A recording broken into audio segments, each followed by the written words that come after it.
but they have a great program in store for you. First, let me tell you a bit about them. James Hubbell was the designer of the chapel, and James' accomplishments are extraordinarily varied.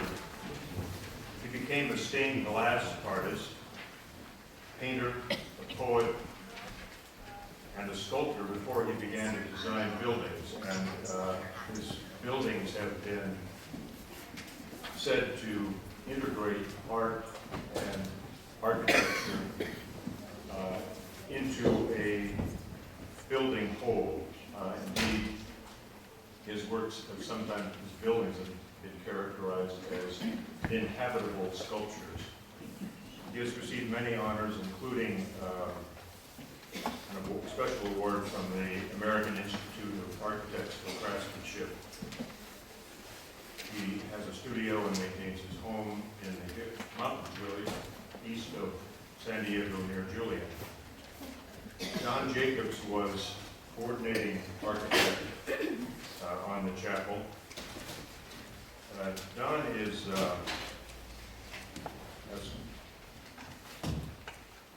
designed over 100 homes on the Sea Ranch, and he's a celebrated figure.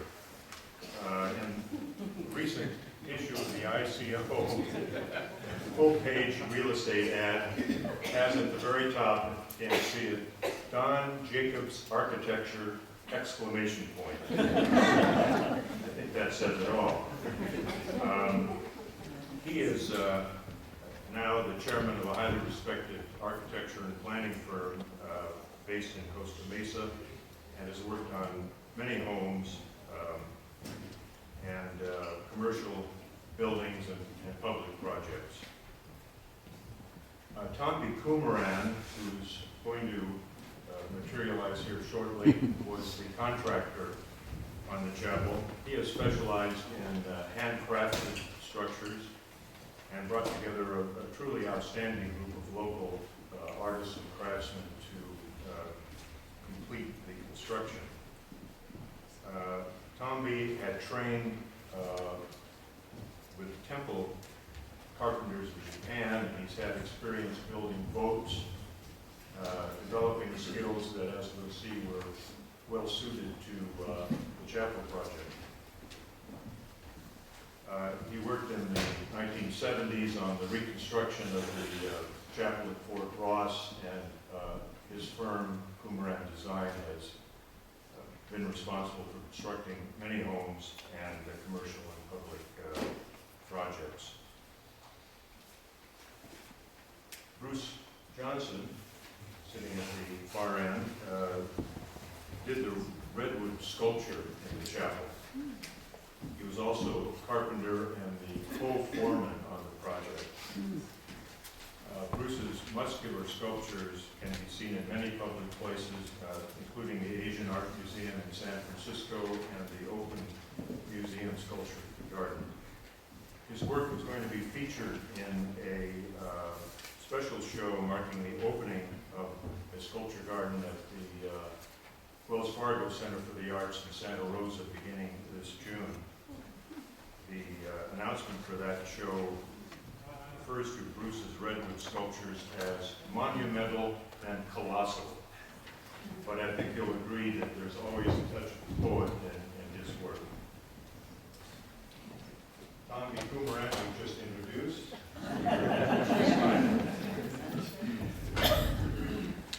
And finally, Dennis Roderick, who is also on his way, was the stonemason during the chapel construction. And his influence is seen in the stonework around the foundation, on the chapel floor, and the surrounding patio and walls. Dennis entered the masonry and tile business in the 1970s and achieved a reputation, particularly in outdoor masonry projects and fireplaces.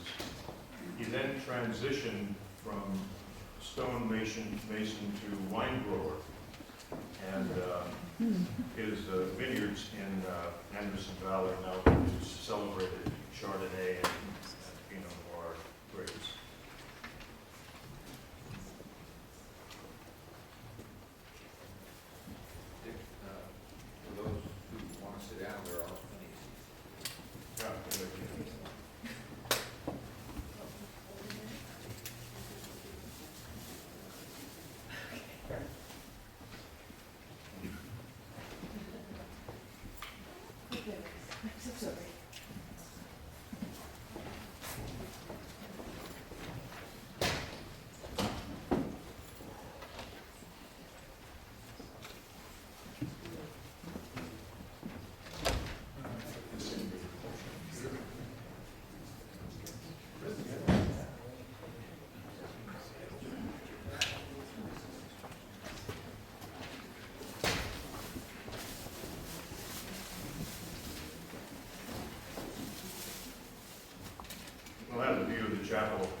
supervisor. And I think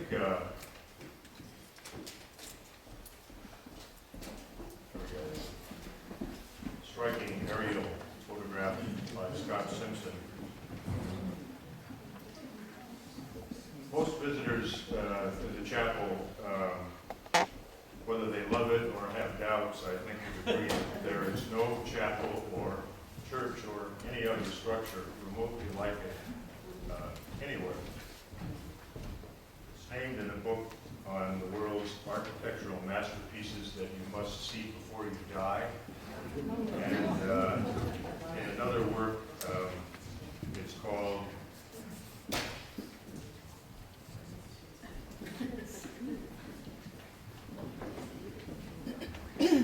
one of the world's most exotic and unique places of meditation. So how did this happen?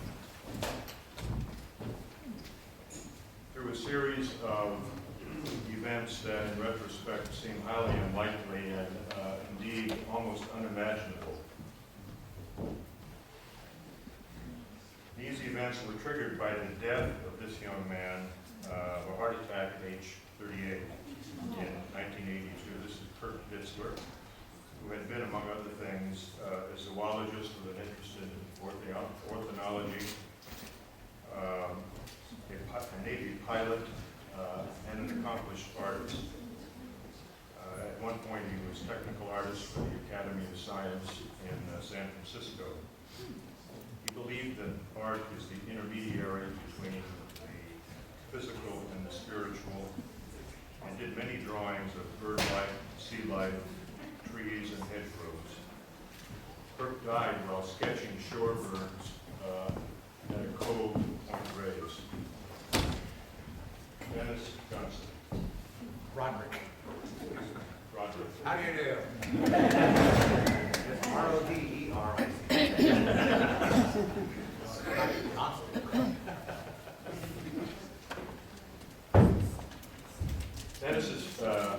Kurt's parents were Pat and Lyle Ditzler, whom many of us remember fondly. And Pat and Lyle had also been pilots in their earlier life. And among the Ditzlers' close friends were Betty and Robert Buffum, who divided their time between homes here in Sea Ranch and in San Diego. And they were in San Diego when they heard the news of Kurt Ditzler's death, and immediately made plans to travel to Sea Ranch to be with Pat and Lyle, their close friends. Later, Betty Buffum said this in an article about the chapel.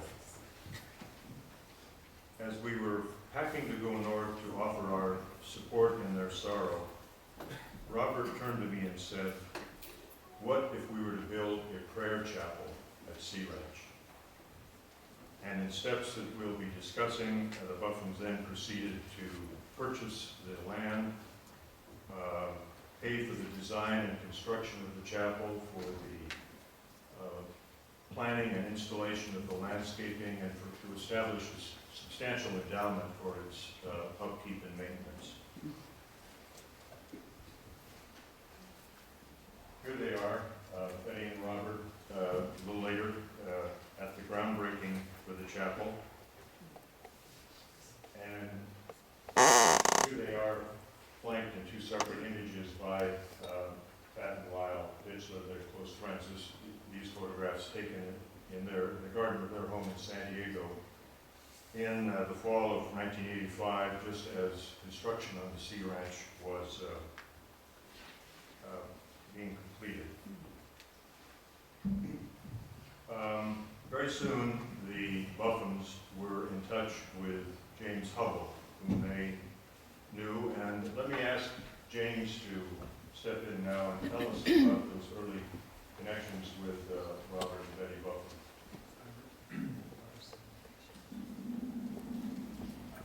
I don't speak very loud. Can you hear me? No.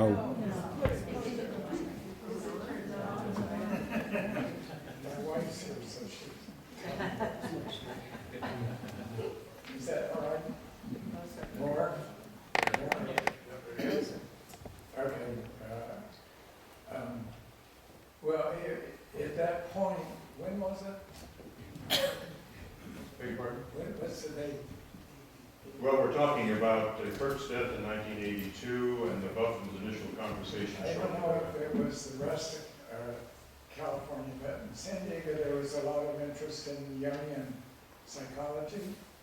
And we happen to know a lot of people that were involved with it in the Buffin's work. And my wife, Anne, teaches folk dancing. So they all would say we need to get out of our heads and get into our bodies who can teach us to dance. And so that's how we got, so that's really where the chapel started, because of that. And so then what happened is that they invited me to come up and look at it, the space where it was. And I stayed with the Ditchlers because they couldn't be there.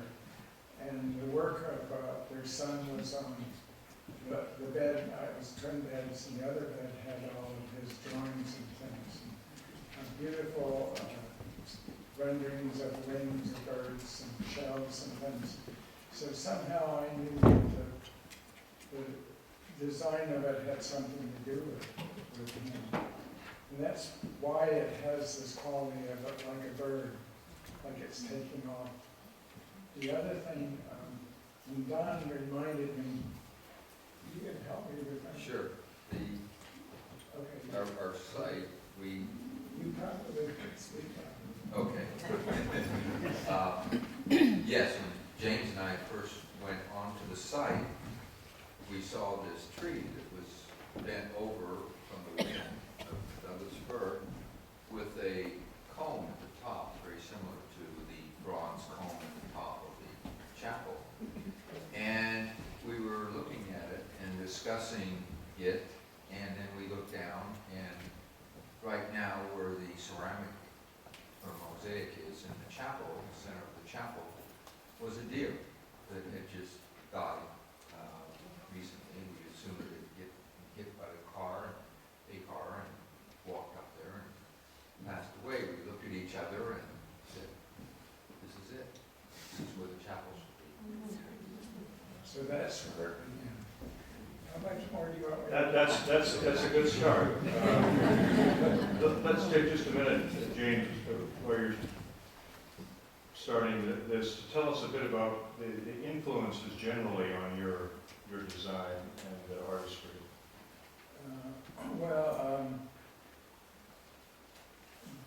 Usually people say the work I do is organic. I use the word romantic.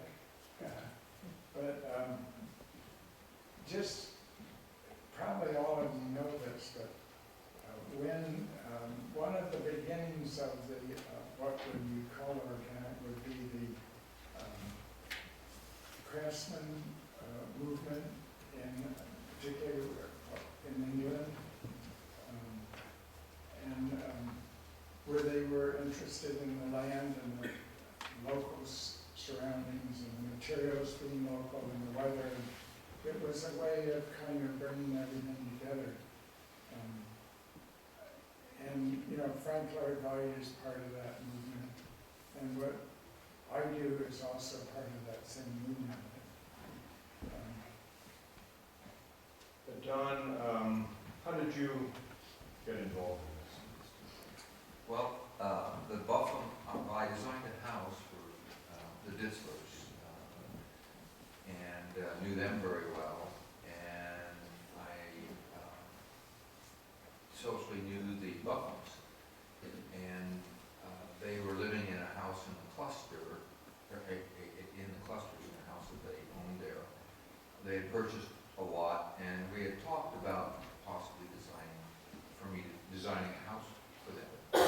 But they came to me one day after they had met with the Ditzlers and said, we would like to build a non-denominational chapel on the Sea Ranch for the people on the coast.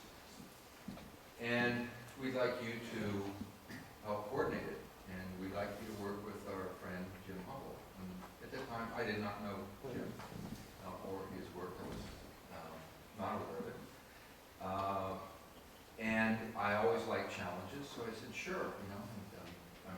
picked them, I could work with them.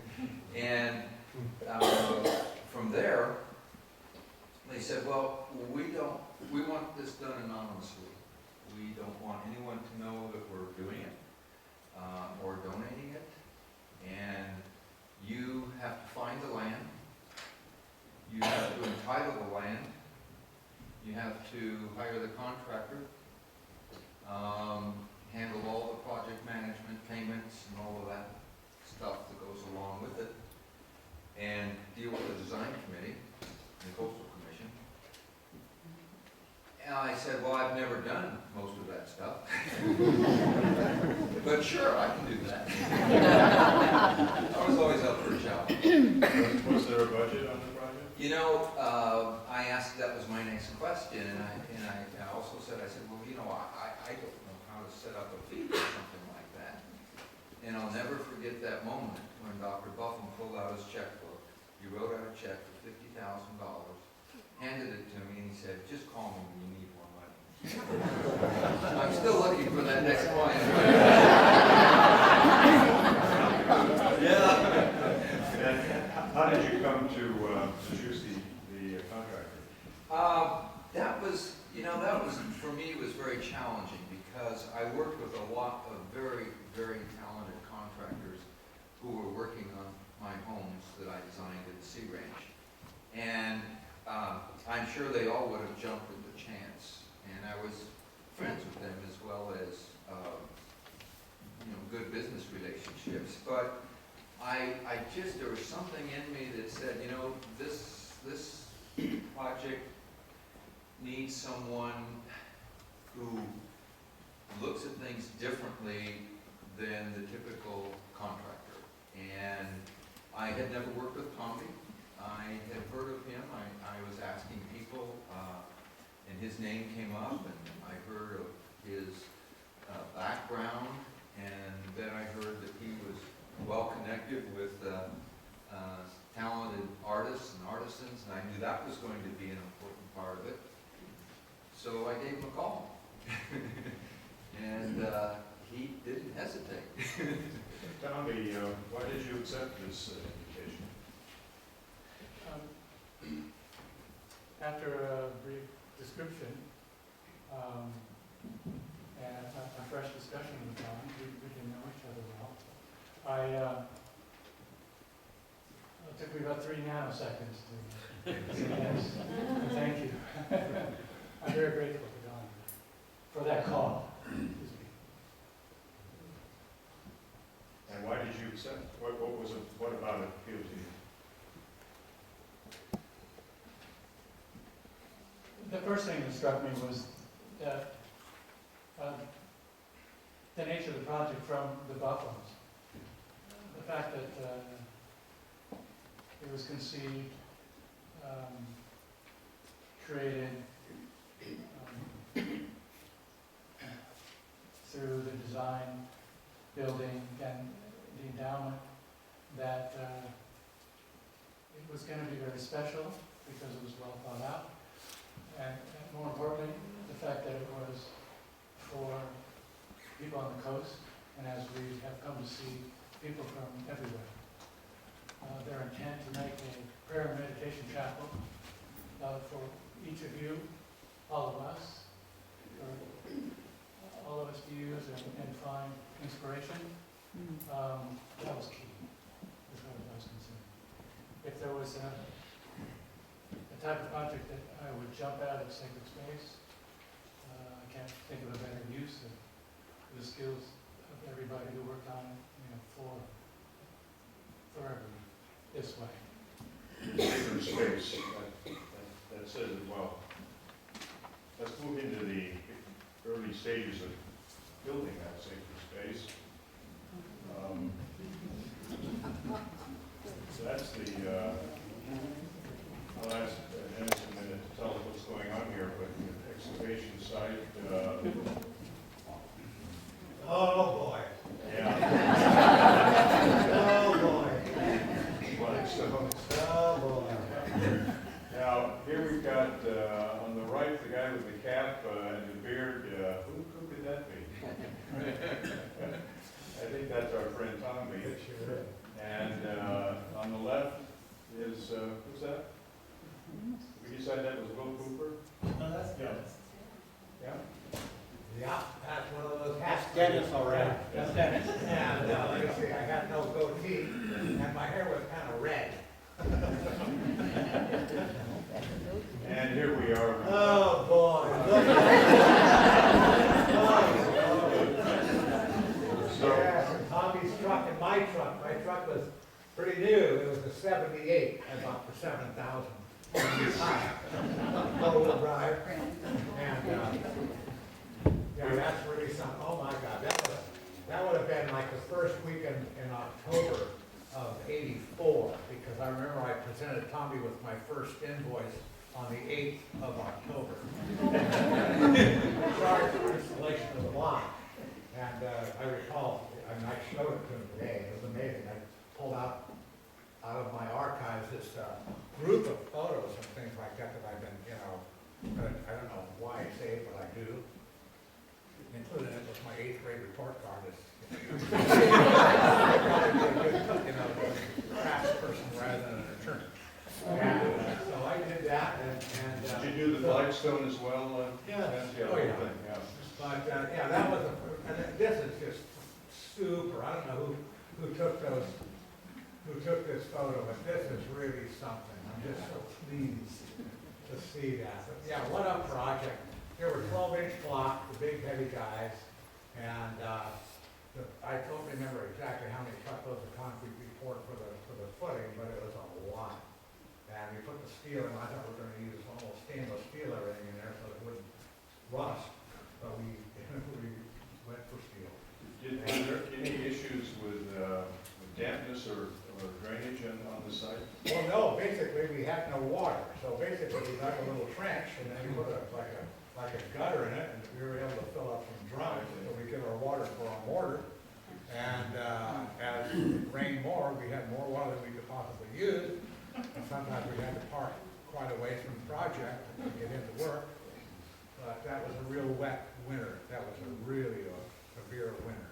So here we have the foundation, and from here on, Tommy, tell us, what did you have to go on to refer to in building the rest?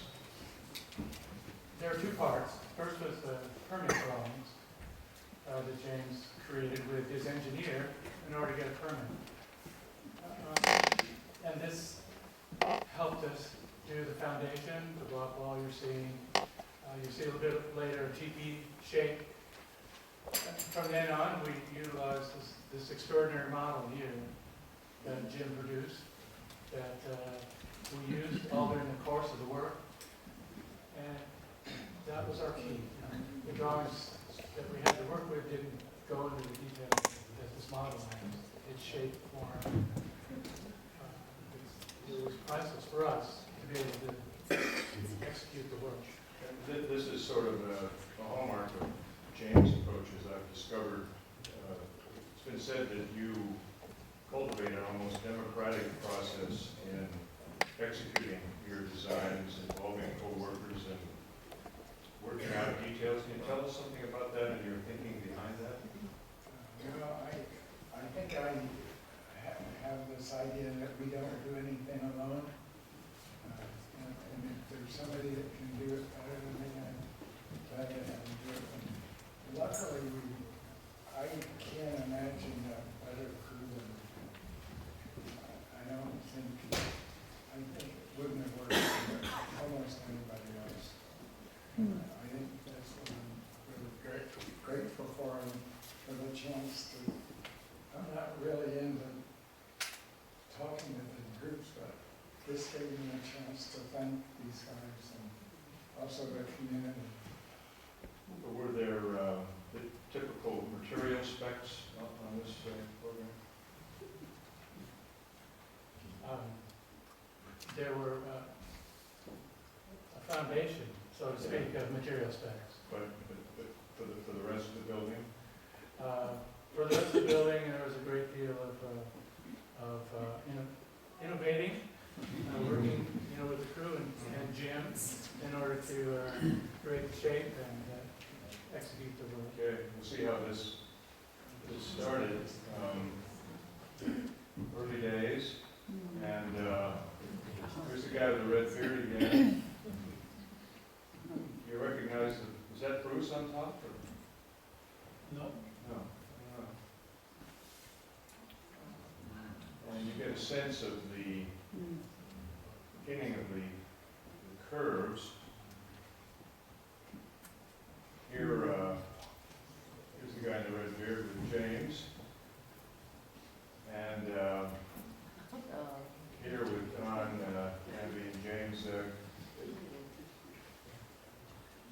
Don, tell us a bit about the consultation, Thamby, that took place on site with Jim and time to time working out the details. Well, it was, as Jim said, he was great. He encourages a democratic process. It wasn't anything like, you know, I do it this way and this is the way it shall be. It was, he wanted input from everyone who was involved in it. And so it was, I think that we all have egos or we wouldn't be who we are, I think as professionals. But in this particular project, egos weren't really there. I mean, it was like, do you have a better idea? Do you have a suggestion? You know, here's the problem, here's what we're trying to solve. And we just worked together to do it. It was probably one of the most collaborative, successful relationships I've ever worked in. Thamby, what would you add to that? I think a key was that we were all harmonious about the project. Everybody that, one of my tasks was to select a crew. Bruce Johnson, James Roderick, Tim McMurtry, a number of others, Tim Carpenter, you know, both Tims built this building. And the criteria is obviously talent, to be able to, you know, take on what we're doing. But I think as much and as important was heart and understanding the goal and what the purpose is, to be able to put the right energy into it. You build in good energy or you build in bad energy. Everybody's arguing and swearing all the time. That's what builds the building. If everybody's harmonious and everybody's in tune with the goal, respectful, better yet, enthusiastic about the Buckham's goal, Jim's goal, that was really key, you know, to make it work.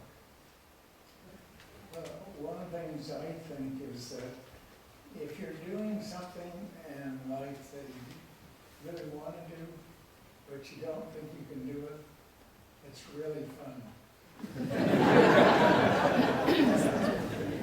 I don't know about the other guys, but it's just a kick to build. It's really fun to do, and Well, you're blessed to be able to have fun in your work. yeah, it's a blessing that I don't know everything that I'm doing.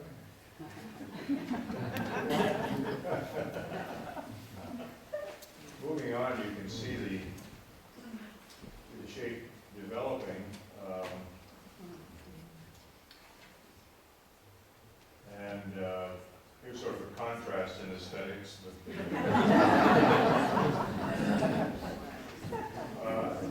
Tell me, how did you get the curves right as you were doing this without detailed plans?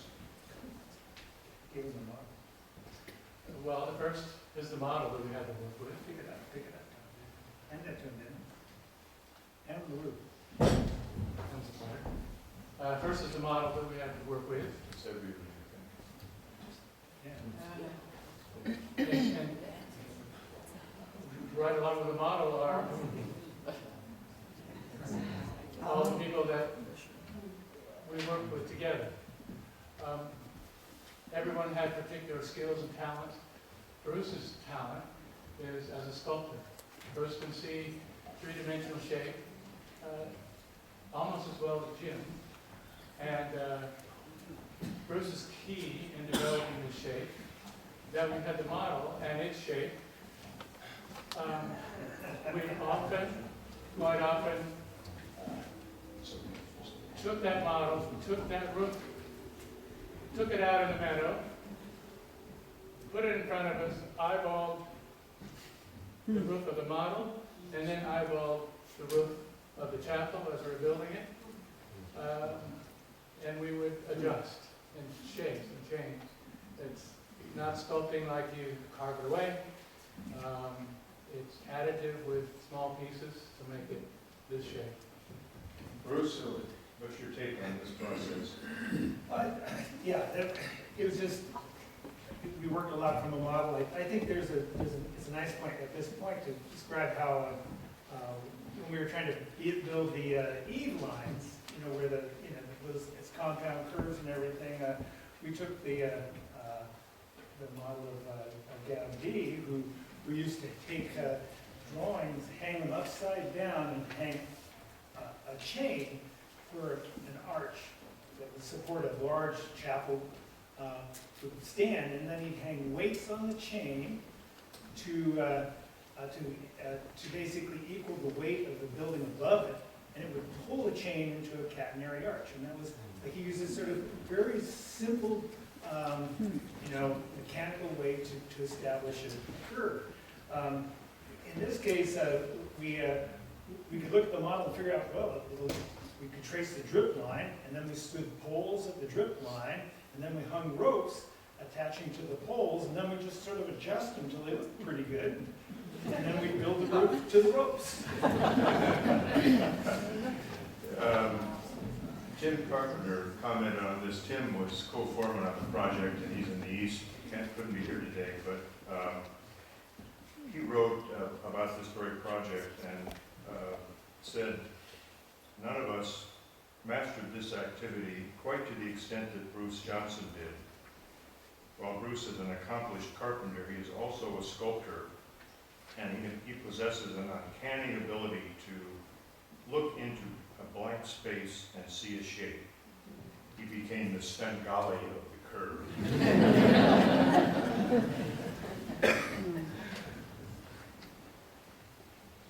Now, this is in the shed that we saw. We have here, That's Will Cooper and Tim. and Tim, yeah. He's And back there in the audience. Tim McMurray. What happened?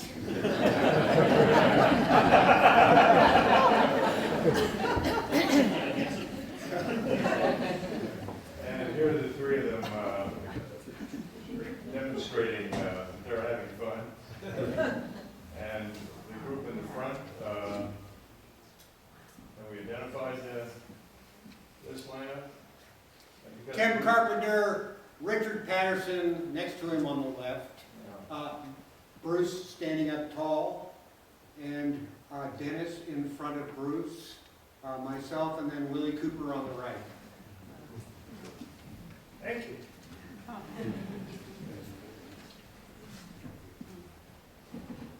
So you can see a sense of camaraderie getting from this discussion today as well. And it must have been a special experience to be working together on this project. Any further comments about the sense of teamwork, as Thamby said, the humor that energized this?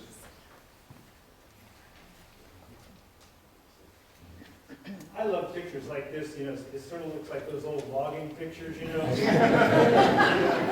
or mining pictures, kind of tired out of it, but glad to be alive and look where we're working. So I think it's a common experience. It's not, people, I think we're made to work together.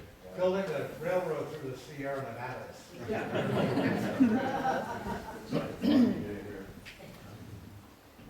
Here, working on the roof, Bruce on top, yeah? I think that's You have me. blonde hair in those days, yeah? And the roofing raised some other issues, the shingles, and what are the boards on top, Bruce?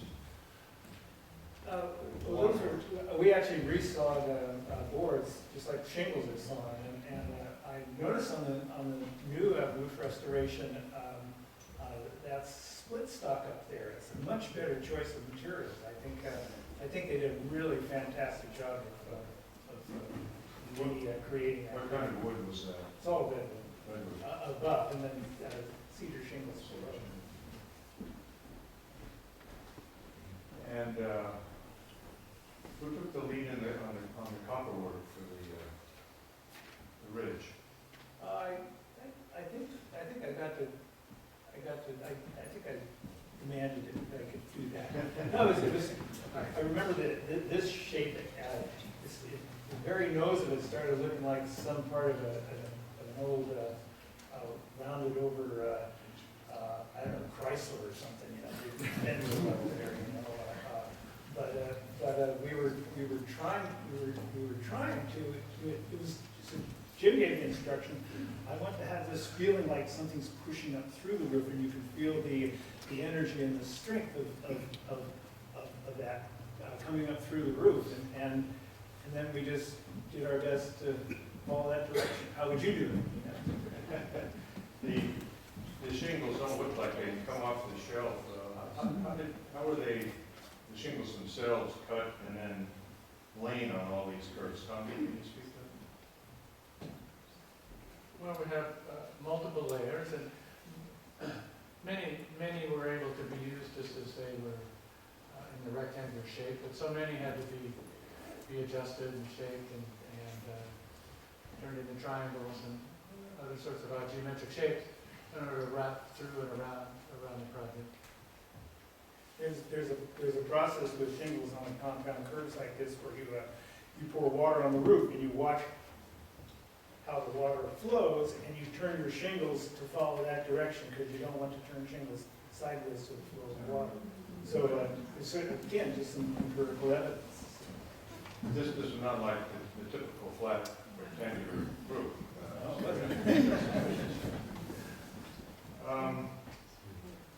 Now, there's a winch and the crown of the spire being lifted up. The metal worker and blacksmith on the project, Fritz Hagus, got involved in this. Here's Fritz. Tell us a little bit of what's going on here. I'd like to have everybody up there pull your microphones closer to you and listen to what's coming out of you, because we can hardly hear you this whole time. So pull those mics up, pick them up, whatever. I can handle without a microphone, if you like. Let's see, 1985, and that's the old F-350 Ford with the boom out the back. That's a little over 30 feet of steel from the bed of the truck, and the truck's 4 feet off the ground. Oh, you want me to use the mic? Yeah, it's recorded. Oh, I'm sorry. Maybe I'm recording. Anyway, it doesn't look that high up there, but we're looking at about 35 feet to the top of that boom, and the precipice, which I always thought it was the wave spray made out of bronze. What was the source of the design for the? Jim. How did you get the design? Oh, good point. Let's see. Jim came down to my shop one day, and he walked in, and he's got a crutch under one elbow, or under one arm. He's got a busted leg. And I said, how is this man going to be able to draw? But he did. He got on the floor and scrambled around and drew this very, very abstract drawing. And subsequently, I had a few more jobs to do in the shop before I was to utilize this drawing. And lo and behold, a lot of the drawing was gone. So Bruce and I, go ahead. It was a full-scale drawing, that's the point. Yeah, it was full-scale drawing. Thank you, It Bruce. was basically a template, but it was just soapstone shadow by the time he got to it. So we got to it in time and sketched in the stuff, and it was most all was red, thick wall red brass tube, and some thick wall copper tubing, and it's been TIG welded with silicon bronze, and then there was a stainless steel mounting plate that structurally mounted down where all the pieces come together, and then there was one more bolt up near the top that was gonna be the earthquake bolt. And, anyway, is that enough answer on that question? Thanks very much, Fritz. It's You're welcome. fascinating. That's such a signature element of the chapel over the years. The picture also shows what you might call the novelty in the shingling, which exceptional. John, were you involved in some of this, or Thamby? Thamby what? No, Yeah. not me. I You were just coordinating. observer coordinating at the time, yes. I got to do a little bit of the shingling, but Tim McMurtry did at least 80% of it. Every now and then I'd elbow in and do something when they let me. We can now see that the copper and the bronze of the spire have patinaed quite beautifully. Was that part of your original concept, James? Bringing some blue into the...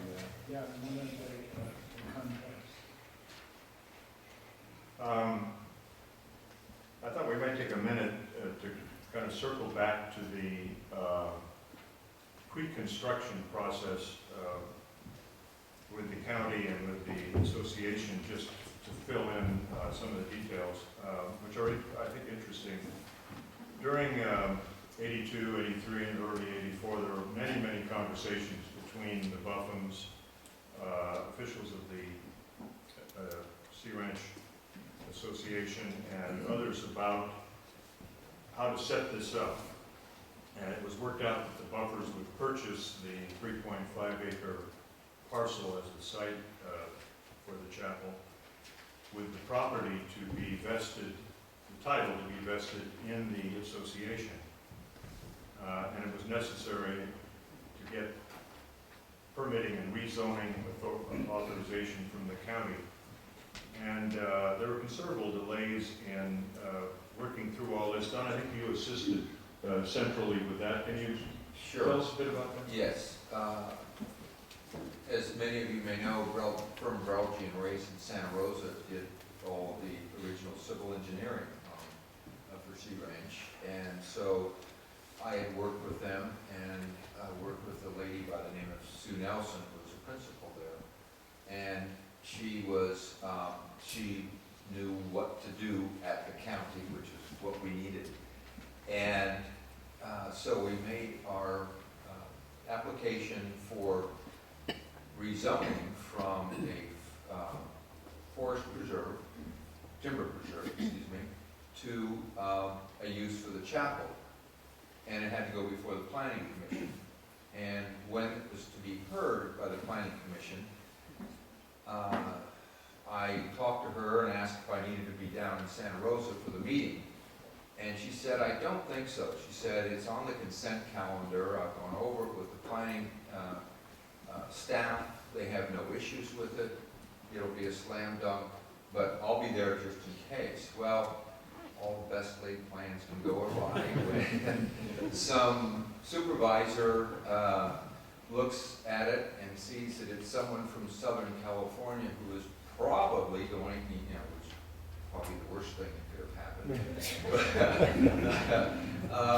He envisioned that this was going to be a commercial wedding chapel venue, similar to wedding chapels in Las Vegas, where they, it's a wedding meal. And so he got all the other commissioners all riled up, and they were, well, yes, and you're right. And so Sue, quickly before they could take a vote, had it pulled from the agenda, and put on the next one where she could bring Dr. Buffum up. And so that he came up, and he was a very soft-spoken gentleman and articulate, and there was no issue. Once he explained what the purpose was, they voted on it. Yeah. And then there was the process at the association.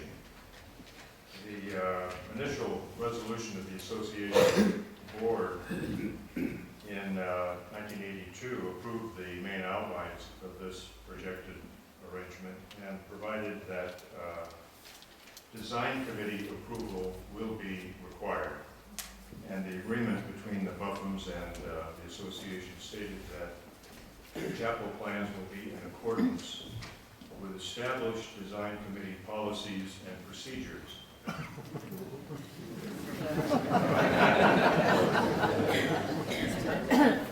The Buffums later wrote that they thought Jim Hubbell's sculptural concept would bring contrast to the distinctive sea ranch style.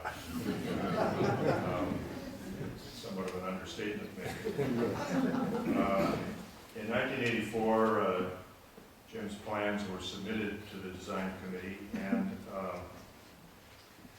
after a while, the committee gave its approval in a letter which said, "We find the chapel to be a potentially interesting departure from the established sea ranch architecture."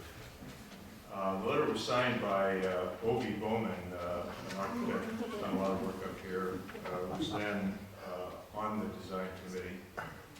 I recently talked with him and asked him about the deliberations, and he said, yes, there was a bit of a struggle, and we went back and forth, and in the end, the conclusion was, as summarized by Obi, well, it ain't a house. And I think that implies they recognize this was more of a work of art and called for the application of a different standard. There was Don, you were involved in this process, and there were some other features of the design committee approval. Yes, there were. They covered all their bases, because at the end of that letter that Obi wrote, he said, in those complimentary terms, but the design committee requires that you plant trees along the highway to hide the chapel. Of course, those trees haven't grown up. 30 years later, we're still not. They're still not there. No one's complaining. But I think another person who was absolutely critical to getting it to the design committee was Jack Cosner. Jack Cosner had been the design director, chairman at the Beaucret in New Orleans. And he came to the Sea Ranch a few years before. Actually, I was chairman of the committee for 4 years, and then he came on after me. So we had a lot of interaction as to, for him to get up to speed and what was happening.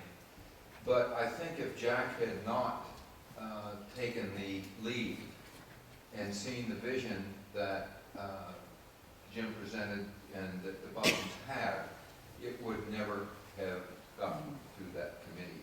And I think there are numerous committees that have come and gone that it wouldn't have stood a chance of ever passing. So again, it's one of those moments in time where all the stars were aligned,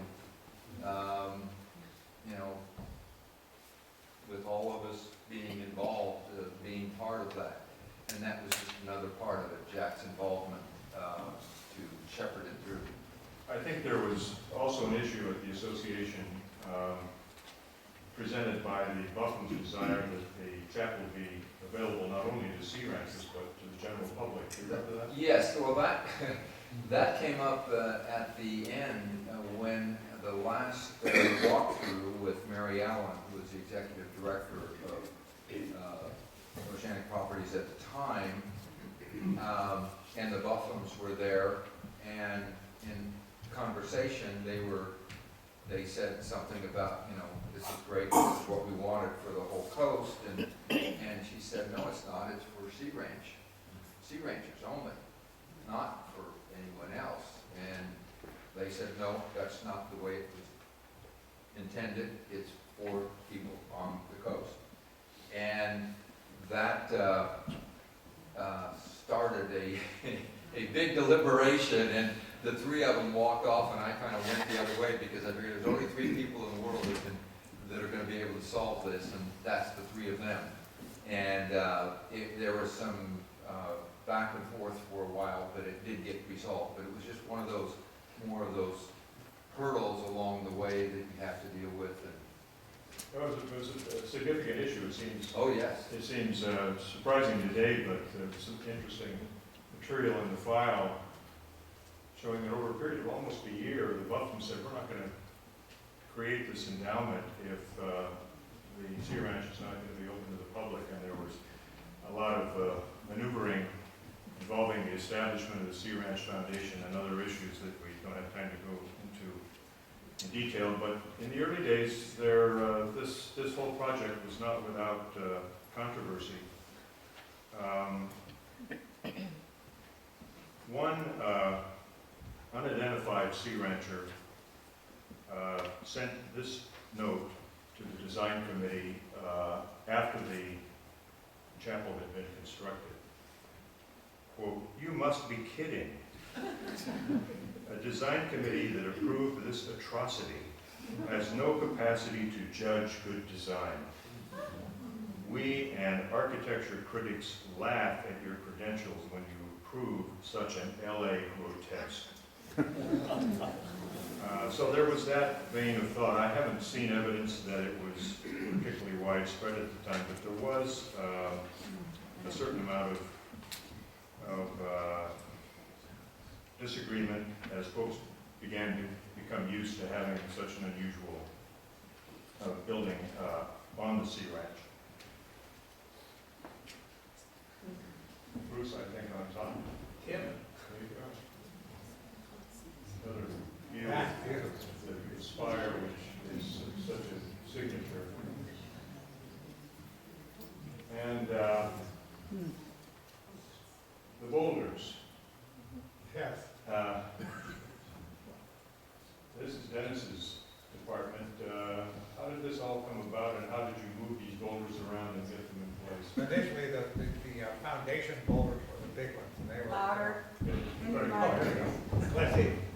Initially, the foundation stones were the most difficult to move, and we had a crawler tractor that had a little boom like a small derrick extension that we chained. It had hydraulics so you could actually lift the stones. Some of them were 600, 700 pounders, some great big babies. So we grunted them into place, and we're all mud up to our elbows, and moving these stones around into place on our footing. And as we got taller, we could use the smaller stones, but basically that's how we maneuver them.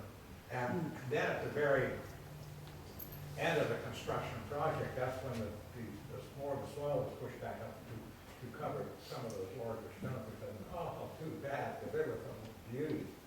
But that's how it was, basically. It was just, one tier after another, working around the entire perimeter of the building, da-da-da-da-da-da, or da-da-da-da-da-da. And, that's how it went together. And then we had both interior and exterior primarily done without the cap. And then the cap pieces would have to be added so that the wood would have, that's coming down on a vertical or canted surfaces would have a clean edge to go too. And let's see, the boulders, we had about 200 tons of stone for that project, and probably we used most of them. I don't know what they did, if there was any left over or what we did with the rest of them, to be honest with you. I don't recall you carting any off to your vineyard. But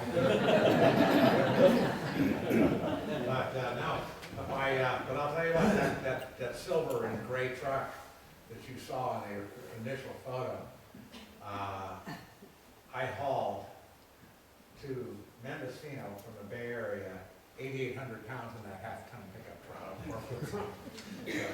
The masonry is one of the signature beauties about this whole site. There was a fabulous fun, joy to do that, and I was basically, Tommy had this construction barn where he had all of his, small equipment and so on and so forth, and his office, and so he had an apartment upstairs, so he was generous enough to say, Dan, if you want, you know?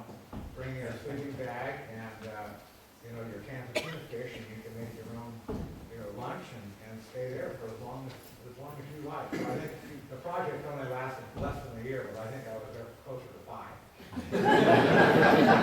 So, anyway, I wasn't leaving. I had a stereo upstairs, and I'd go steelhead fishing after work with some of the guys from work and so on and so forth, and maybe go to the hotel and have a pop, and then go back to Anchor Bay and stay at Thamby's, and it was just delightful. So in the morning, generally Lily would fix something that was just absolutely beautiful, you know, and Tommy would, you know, see to it that I was always well taken care of and fed, and, you know, so it was my family, it was totally my family. The crew, but especially Tommy and Lily. It's a great chemistry. Yeah, really and truly. Well, it's customary to take a short break at these meetings. I think this may be a good time. Let's plan to keep it brief and be back here by 10 after 4.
In the back that the sight line is not terrific here without having risers, and that sometimes some of the panelists haven't come through, so I'm asking all the panelists again to speak into the mics. They're directional mics, so that if you turn your head to look in back, you lose the voice. And I'm going to ask each panelist to stand up for a minute. Some people hear a disembodied voice, so this is Dennis Roderick.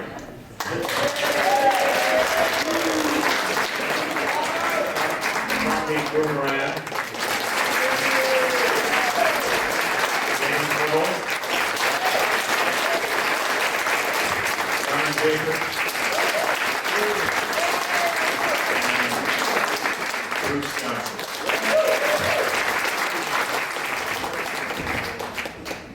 We'll all try to speak up. We left off, I think, I was about to ask the panelists to comment on the redwood siding and some of the issues that were faced in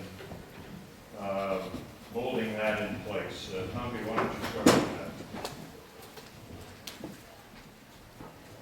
Well, the challenge is that they're compound curves, they wrap around, and an ordinary rectangular piece of wood next to each other, you can't do that. If it has a shiplap or tongue and groove like on most of the houses here, that doesn't work. They'll open up somehow. So we took 2x4s and beveled them, kind of angled slice, beveled them. So what happens as you go around the curve, that bevel can change. The reveal between the top to bottom will change, but it allows it to wrap around as we go. And if I may for a moment, one of the people, you seen pictures of Willie Cooper, is a fabulous, fabulous carpenter, and a little bit of a precedent. Bruce, myself, and Willie worked on the Fort Ross Chapel 10 years before. And Willie in particular did, I know him for his talent. There's a conical shape, one stick of wood goes up in as angled in, creates the cone, but the same stick then straightens out and goes all the way to the top. A huge trick, and he's really talented. So, Thank you. It was complex, and it involves some force in getting him in place, I'm told. Bruce, maybe you can talk about that. Well, I mean, there's, I don't know, can you see it here, that there are pictures of, you know, different people on their backs with their feet up against the bottoms of those boards, trying to bend them in, and somebody else to get a fastener in there before it pops back out. You know, we were working with green wood, so it was fairly flexible, and there was the hope that getting pinned in place in the curve would it would dry and be stable. And it looks fabulous. I think it's holding up really well.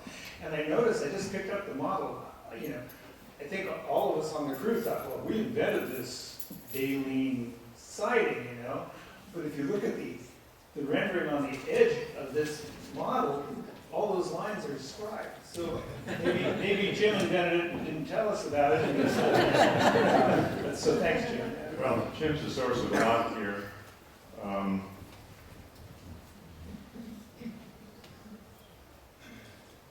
This is the fountain in the patio, which we've all seen going in and out. James, what can you tell us the thought behind this design? Well, I think I was trying to pick up the sense of flight, and also I find I like, during my life I've tried to bridge between things that don't necessarily go together enough. I think maybe the reason it's almost like the wings come up and then hold each other again. I'm not really sure why I do that. Did you create this in your studio and then bring it up? Yeah, yes, all the work that we did, a lot of the pieces we did. Inside now for a while. What's going on here? Thamby? Bruce? Well, I was, were there two images just then? Was there one before that, or? Yes. Yeah, it sort of looked like a shipwreck of kayaks or something. But there it is. That's working with Jim and drawing in space with rebar. You know, Jim would just say, "Oh, I like that. No, a little bit more," and we get these things in, and then Jim left, and we were left with tying mesh and other rebar in place in preparation for him coming back to do the plastering. Jim, what was your concept behind the plaster ceiling in its form? Well, a number of things. I knew that the room would be too dark if the ceiling had been all redwood. It needed some light, something light to sort of bounce the light around. That was one of the things, and also if you think about the spaces just being flat plastered, it needed some shadows and something that gave it sense that you couldn't tell where it was and where it wasn't. I think we need mystery in order to sense that we live in a world that's awesome. So that, but also is the sense of others coming and overlapping. So there's a lot of sort of things that tie it together. You can see in this picture as well that the redwood siding was replicated in essence inside the chapel, is that right? Well, it certainly is. And I think Jim could speak to this, that I think the success of the outside led to the opportunity, yes, to use it on the inside. I don't remember. We'll make that call. Led to the opportunity to put it around on the inside as well. It's just an effective way to present the inside space. And Jim just shared about how the plaster shapes and wings then can highlight the whole space. The inside, Bruce, tell us about your sculpture in the interior and what you were trying to express and what your feeling was when you were asked to do this. Well, I don't consider that to be my sculpture, but I do consider it an honor to be just given the direction. Jim just simply said, we need a post here. Just something, that feels right. And it, I think all craftsmen are just waiting for somebody to say, do the best you can here. And so it just evolved, and there was material in my studio, and that piece with the big knot in it looked like it had a curve in it, and it looked like it fit, and then developing all the sort of planes and fluid-like surfaces, we're really following the standard of the building, and several of us. Well, I went when I found out I was going to get to work on the building. The first thing I did was go to Julian and visit Jim's studio, because how can you build for someone if you don't know what they do? So so that's it. I just was doing my best to And the benches against the wall were also your work? Yeah, I think it's called for wood benches, and we happen to have some really great big slabs, and again, the flow and feeling of the building just dictated that it be handled in a organic or romantic way. Another shot of benches and the mosaic.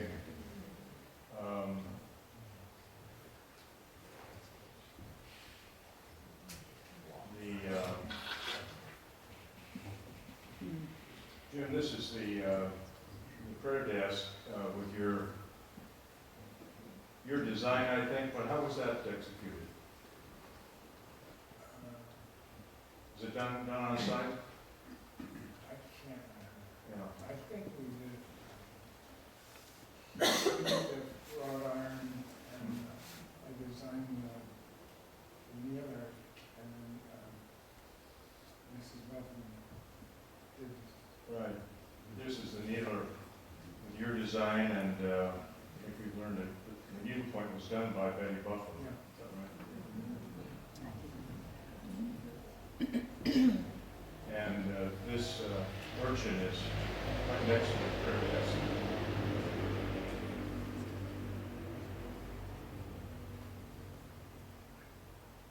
The mosaics, two beautiful mosaics, one outside in the patio, one inside. Here, James is working with the Buffums and Pat Ditzler.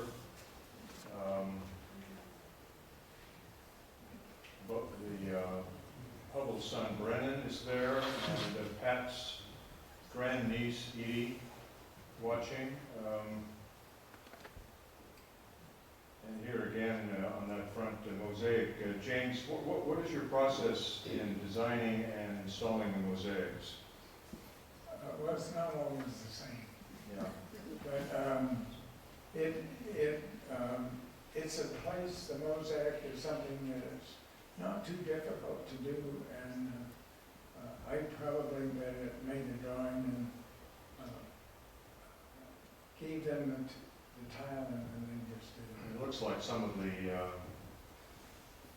potential users, although amateurs, were involved in Well, installing. it's a kind of a way to get the owners to feel like it's their thing and it belongs to them.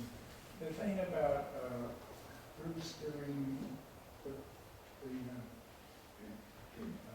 column, I realized he was a really good artist, and it just seemed really stupid not to get him to do something, or be done. Not to,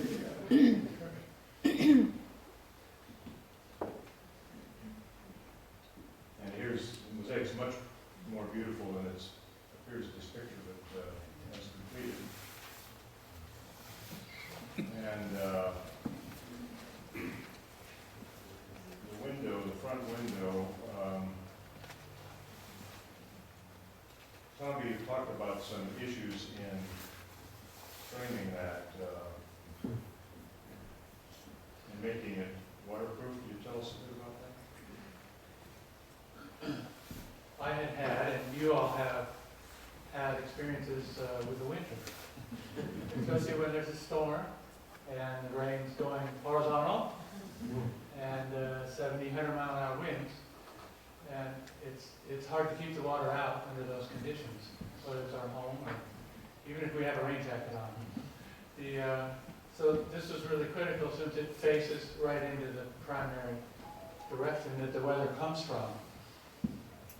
And I just felt like we had to come up with a solution which could handle it. And it's not just a flat window, it's convex and turns and twists. So it's challenging and very critical. So we all got together with Fritz, and we made templates of the space, and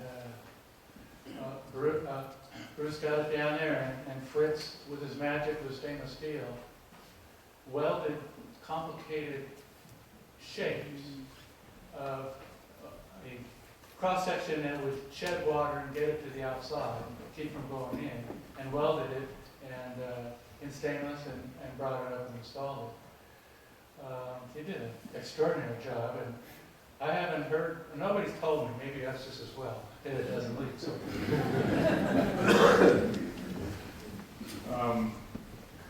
I'd like to at this point, recognize another participant in this process, Ann Hubbell, who is with us today. And could you give us just a brief sense of your role back in the time of this process, and just your sense of how it's come today? I was so fortunate to be able to be part of all the excitement of having this beautiful experience come true. And to be able to see it again is so emotional, I can hardly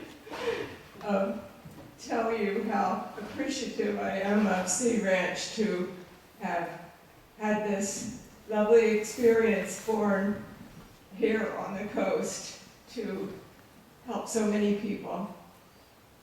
Thank you. It's a delight to have you with us this weekend. And here is Ann with Pat Ditzler helping to clean the stained glass. And I guess this is another element of your participatory philosophy, James. you save money.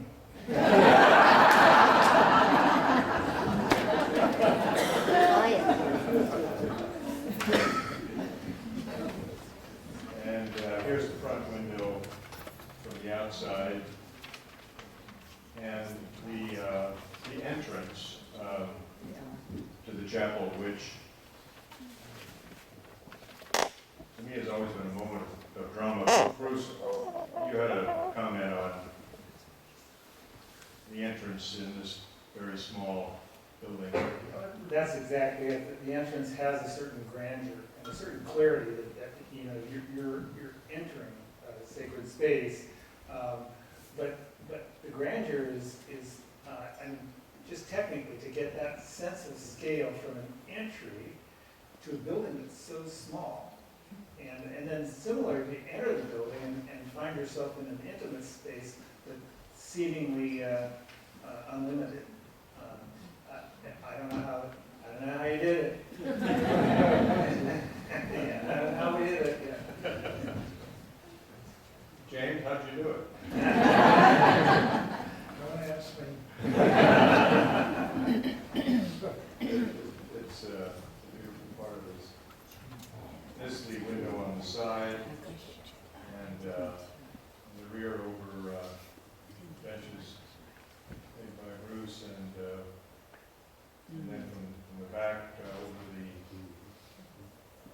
fieldstone wall by Dennis. And here a few shots of the completed chapel. This shows one of the granite benches that were put in fairly recently, one in honor of the Ditzer family and the other one in memory of the father of Donna Blum, who was in the leadership of the Sea Ranch Foundation until she and her husband left recently.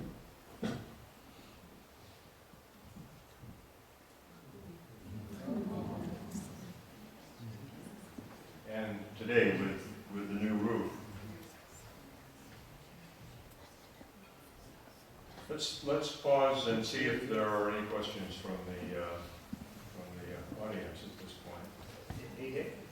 Yeah. Just, there's one other feature, mysterious feature in there that Yes. everybody ends up asking, what's that? And that's that sort of underlay of redwood drapery or some timbered doors that everybody wants to know. What's behind those doors? It's storage, but those doors were really complex to do, and Brian Smith, also here, is the man to credit for figuring that one out.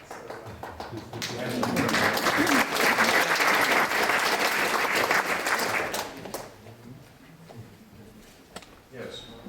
As mentioned, it was an issue whether the chapel could be used by only sea ranchers or also other people. Does anybody have the slightest idea how many non-sea ranchers over the year have used it? There is an estimate on that, made roughly by observing how many visitors are there each day. And the figure that I've seen, and I think it bears up, is from 8,000 to 10,000 each year, of which I think probably a pretty small minority are sea ranchers. And obviously, sea ranchers go there, but most of this is periodic and relatively infrequent. So it is it's an attraction for people. There are letters that visitors have left and sent. Many saying, "Well, I saw this, and out of the corner of my eye, I had to turn around." And they comment on their experience with terms like astonished and overwhelmed and transported. And Thamby, you had an experience yesterday with a visitor to the chapel. You do get an important visitor once every now and then, maybe every month or two. We were driving up from Santa Cruz where we live, and driving up through Tenor, sort of absentmindedly enjoying the day. Come around the turn, and there's Highway Patrol with his radar gun looking right at me, and at that point I realized I better look at how fast I'm going. Obviously it was too fast, because as I drove by, he put his gun down and he got in his car and turned to come and follow me. I decided since it was Jenner and I really liked the outlook, we drove to the outlook where you can see the river mouth and the seals, and waited for him to come up, which he did. And he said, you know, you're going 46 in a 25 zone. And I said, well, I'm sorry, I didn't know that until I looked, because you were looking at me. And he then looked in the back and saw that our car was all laden with items and food, and that's, well, what are you doing? You going to a celebration or something? He said, well, we are, there's a wonderful event tomorrow at Sea Ranch for the 30th anniversary of the chapel. So we're going up to celebrate, and I had the grace of being able to build it. And he shared that this highway patrol officer, he's a gentleman. He does 70 miles from Walla River down to Tamales. You all might know him a little bit.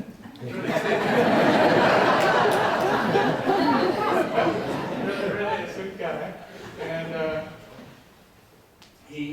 when he gets up to Sea Ranch, occasionally, if he sees no one in the parking lot, he'll pull in, park, and go in the chapel and enjoy the inspiration.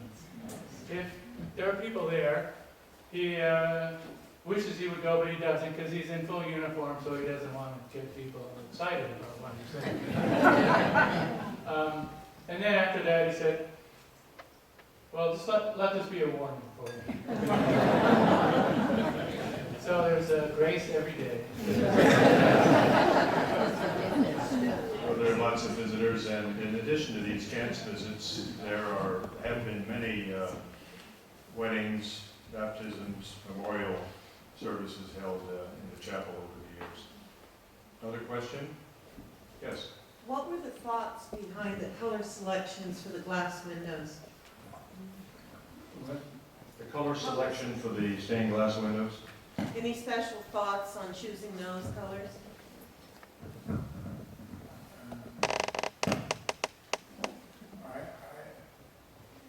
No, I think what making things is a sort of what making things is a conversation with yourself and the building and the space, and it sort of talks to you. It's like cooking. You get an egg, and the egg says, get an onion.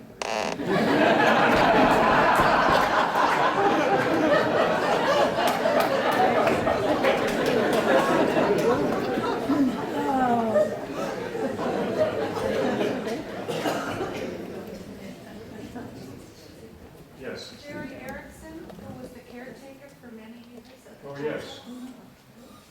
I'm surprised in many respects in having the ability to stand where I'm standing and be with all of these wonderful people. I was a caretaker for the Sea Ranch Chapel, and I did that for about 15 years, and I still am on the Sea Ranch Chapel Board as somebody who can give them a little more information when they need it. It's been a wonderful life living here. I was one of the first 30, and I'm still here.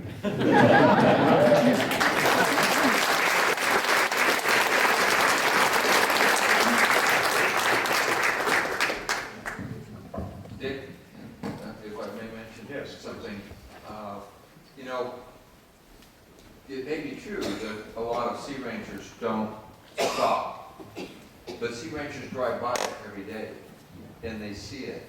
And when I visited up here, I drive by it, I just get a good feeling of it being there. I don't have to go in every time, but I think there is that visceral pleasure we get from having it there. That is hard to count in numbers. It's reassuring. Yes. Yes? Since this appears to be a time for reminiscing and reviewing the history of Sea Ranch, it may be appropriate to acknowledge one of the key people of everyone, and that is Diane Boki. Oh, God.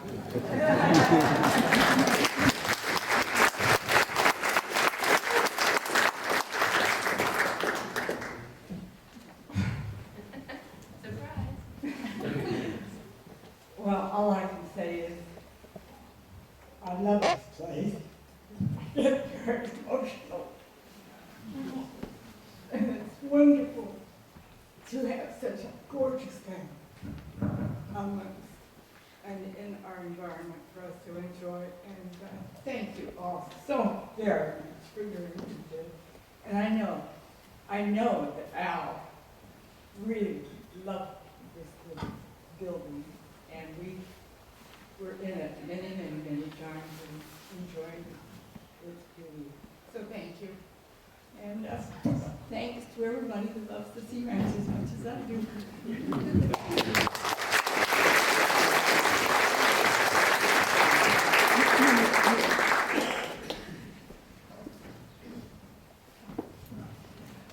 I don't really have a question, I just have a comment, and it's something that I realized today watching the slides of this building being created. And there's a now very, very world-famous Japanese architect named Shigeru Ban, who won the Pritzker Prize, I think, last year. His best-known building is the Pompidou outpost in Metz, France, M-E-T-Z. And I would swear he's been through the Sea Ranch and seen this. I'm not kidding. He also has now finished a museum in Aspen, Colorado, so we know he's been to the West. But it's what he did in Metz is I wouldn't say it's a dead ringer for this, but I mean it has very much the same sense to it. So I just wanted to share that. You all were really ahead of things. So thank you. Thank you. There's a question first here and then in front. Oh, I have a comment too.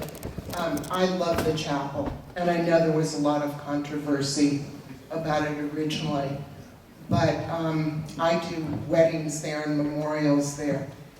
And while the design committee may originally have hoped it would be behind some trees, I've had lots of people comment to me that particularly coming from the south, heading north, you can't see it until you're almost past it.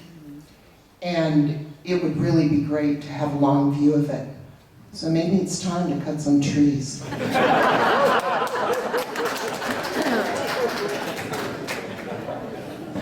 Marcia in the second row. Can one of the panelists speak to the design of the chandelier inside? James?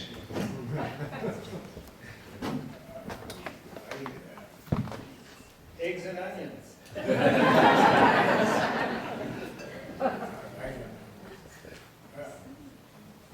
Well, it was another thing where it gave you a three-dimensional thing. Space needs to have something in it, otherwise it doesn't have, you don't sense the space, it's just a hole. And so it needed something, and it was a way to repeat the ironwork and the grill. And the other principle is that, like if you introduce new material or new kind of form into a building, you have to repeat it. Just like if you had a flute and you were put a couple of notes into the symphony, it would have to come in and out of it. So that once you do something, you have to keep the music. Where was that metal work done? Is it done in your studio? We did it in our studio. Down in Julia. Yeah, we did it in our studio.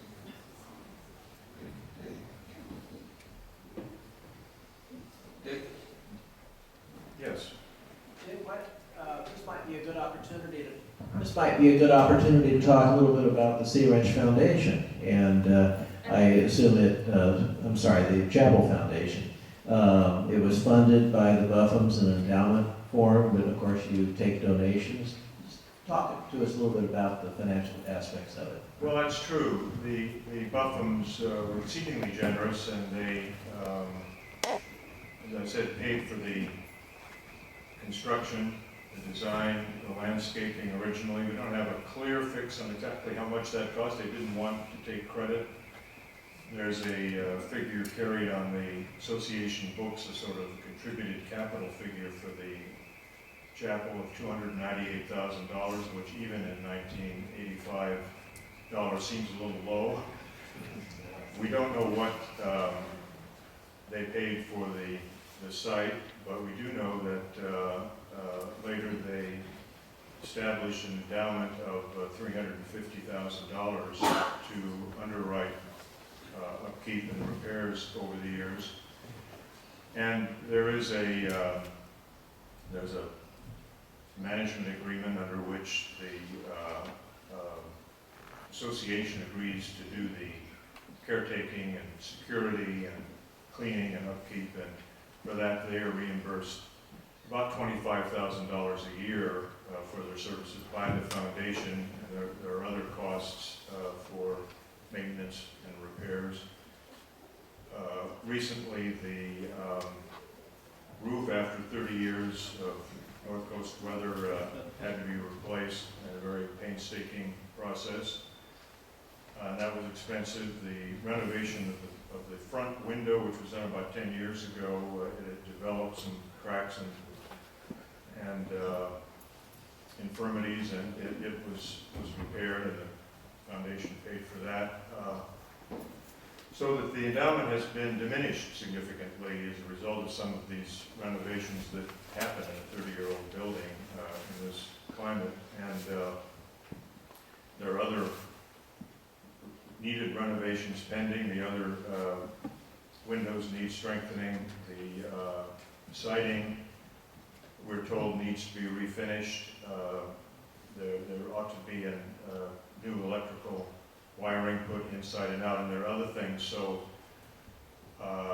thank you for giving me the opportunity to say that donations are welcome and fully tax deductible. And the foundation, with stewardship of the community, will see to it that this landmark is preserved. And you'll have envelopes for everybody on the way out for that. As a matter of fact.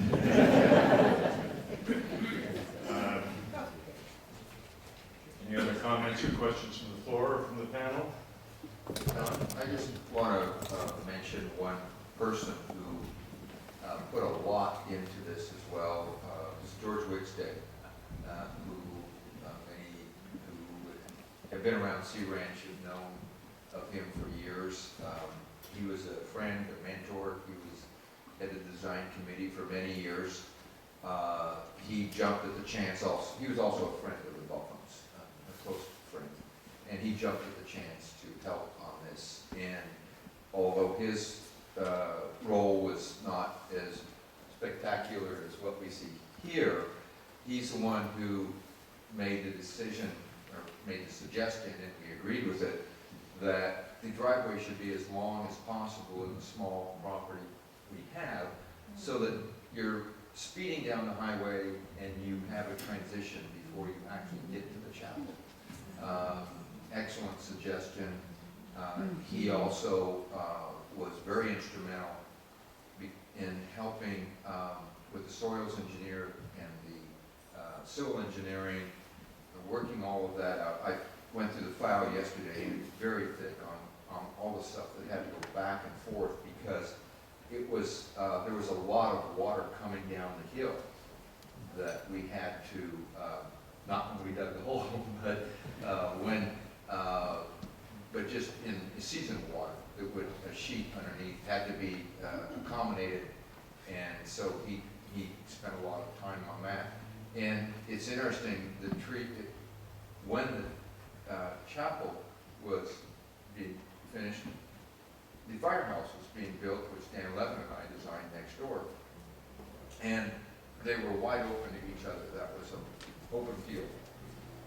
And we both agreed, Dan and I, that, and George, that that wasn't a good thing. I mean, you don't really want to see a firehouse when you're going into the chapel. So fortunately, those trees have grown very well.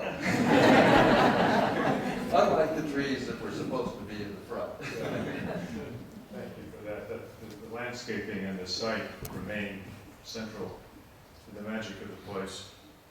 I wanted to recognize a couple of people. Is Olga Kasi here today? I guess she's not. She's well into her 90s and composed a lovely poem which is on display in the back about the chapel, which was published in the Christian Science Monitor back in the 80s. Tim McMurtry, is Tim here? Yes, who was carpenter on the project and important. Brian Fraser Smith, I understand, is with us. Brian? Yes, did the closet in front and the cabinet. Is Greg Warner here today? I guess not. He was on the list.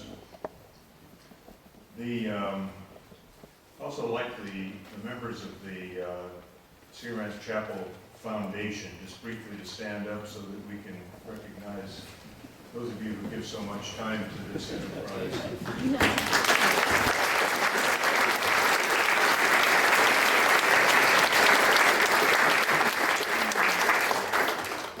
And we heard from Jerry Erickson, who was an important figure in the history of the chapel as its custodian. And I should also say that a few years ago he's a woodworker and he did a very painstaking restoration and cleaning of those beautiful front doors.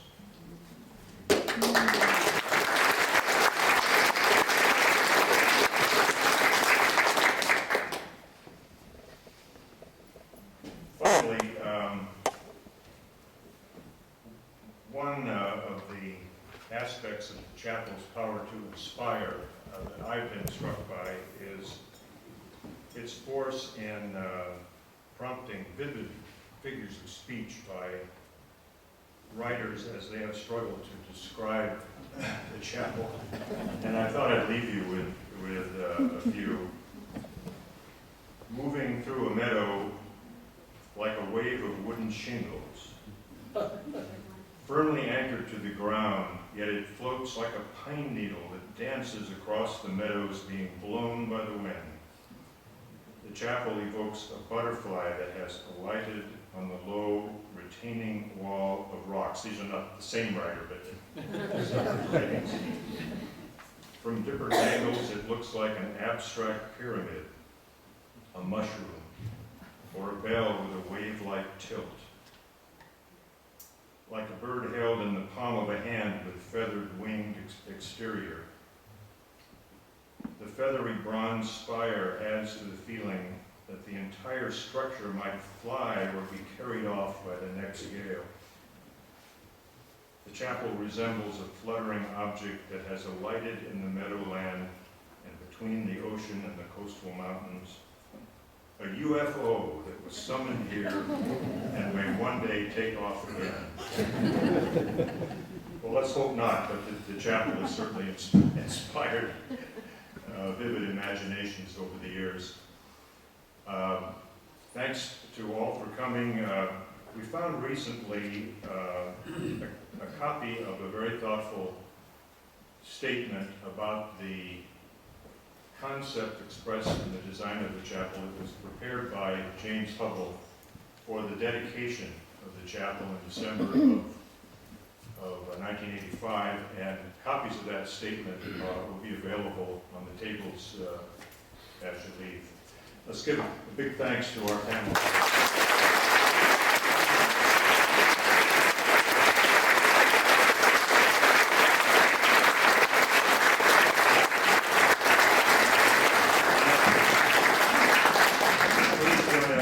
For the reception that will take place up in the hall.